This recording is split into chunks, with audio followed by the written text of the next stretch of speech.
Welcome to another episode here with Queen City Reefs and more. So today we're going to do a run and gun video. So I grabbed my phone. I didn't feel like really setting up the whole camera gear. I figured I can give y'all an update on this innovative marine, especially since it's gone through several variations of stock, and there is an end goal here, and I mentioned it in one of my previous videos, and I wanted to talk about it here real quick. So what's happened is that I tore down my 10-gallon quarantine tank that I had where I would put corals for quarantine, because I acquired a fish that I wanted to quarantine in that one, and I decided to use this one as a coral quarantine. And so I sold most of the corals that I had in quarantine, and I then ended up acquiring this huge clam, as you can see there.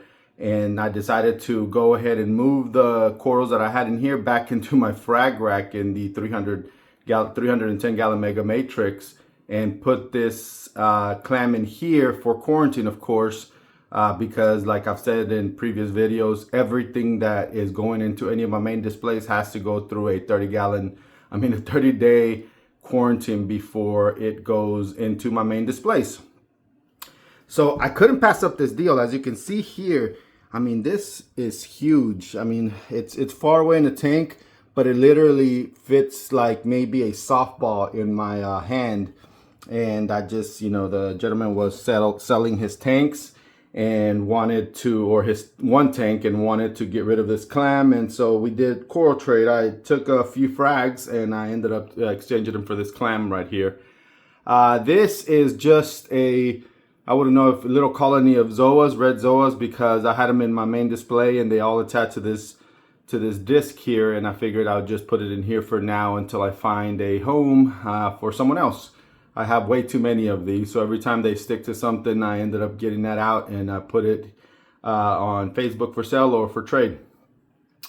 All right, so again, this is a 15-gallon innovative marine. The end goal of this will be to bring the Ritterai anemone with the 2 clownfish and put them in here, and it would be its permanent home here. I did add a power head. It is a J-bow power head that I thought would produce more movement in there, but it's not as powerful as I thought it was going to be. But it definitely does a lot more than without it. So I'm happy with it for now, but I wish I probably would have gotten a version bigger just to get a little bit more flow out of it. That being said, I ended up moving the auto top off gravity auto top off from the 28-gallon aqua top that I have and putting it in here instead, because I felt that I was having to top this off very often. Now this doesn't last a long time. It lasts about 2 days. So I'm definitely going to have to figure out a more permanent solution, because if you know, I don't like having to fill my auto top offs that often. So most likely I'll put a Nano auto top off in this one with maybe a 10-gallon tank somewhere hidden in that area right there, and that will be it. What else? So we have this Bubble Magus skimmer for Nano aquariums that I've actually I've really liked. I have not been able to get it to give me dark skimmate, but I'm satisfied with what it does give me. It fills up in about 3 to 4 days, and then I'm emptying it out. I don't think I can get dark skimmate out of this one. If I try to lower the level of the bubbles in the body here, then it actually won't skim anything out. So I found a happy medium and I'm happy with it.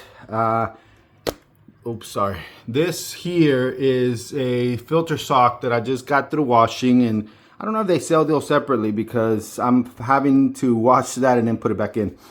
One thing I have here is this max spec jump light that I still was not able to hook up to the Wi-Fi and control the LED lighting. So right now it's on one of those plugs that I control that turns off and on by itself, but it doesn't give me that dimming ability that it should because of whatever Wi-Fi issue this light is having. So for now I'm using it as an on and off with a different plug. What else is in this tank? As you can see, I have a Longspine Urchin. The gentleman was trying to get rid of it. If I did not get it, most likely this guy would not have seen another day of life, because he was getting rid of his tank. So, and he probably would have moved it to this other tank, but I felt like I needed to get him because he definitely didn't seem like he wanted him. So luckily he fits in his 15 gallon while he goes to quarantine as well, and at some point he'll end up in the Mega Matrix. Let's see what else. So at this point, that is the setup. It sits between these two wing chairs, and definitely enjoy it, even though it's not stocked as I want it for right now. But that clam definitely looks nice in there, so I'm happy with it. Can't wait till I get to move it into the Mega Matrix. I don't think there's anything more to really discuss with this tank. If you have any questions, comments, or concerns, or anything specific that you want me to cover, I definitely will. I'll either make a short or another short video, and I'll definitely bring it up, whatever it is that you have questions for. All right, ladies and gentlemen, thank you so much for tuning in. This will be it for this week's video, and I will see y'all on the next one.